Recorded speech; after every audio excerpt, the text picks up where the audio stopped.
روز وہ اسپتال آتی تھی، ہاتھ تھام کر بس ایک ہی جملہ دہراتی، نعمان الفاٹے جاؤ میں آ گئی ہوں۔ نعمان چپ تھا، آنکھیں بند، جیسے وقت تھم سا گیا ہو۔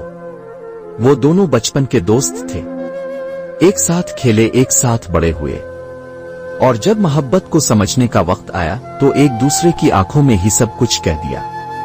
نعمان ہمیشہ کہتا تھا، جان تمہیں کبھی رالاؤں گا نہیں، مگر قسمت کو کچھ اور منظور تھا۔ ایک دن نعمان اچانک غائب ہو گیا، نہ کوئی کال نہ کوئی پیغام۔ جان نے پاگلوں کی طرح ہر دروازہ کھٹکھٹایا، ہر دعا مانگی، پھر خبر آئی ایک حادثہ ہوا تھا اور نعمان کوما میں چلا گیا تھا۔ 3 مہینے گزر گئے، جان ہر روز آتی، ہر روز اس کا ہاتھ تھام کر کہتی، واپس آ جاؤ نعمان، میں تم سے بہت محبت کرتی ہوں۔ اور پھر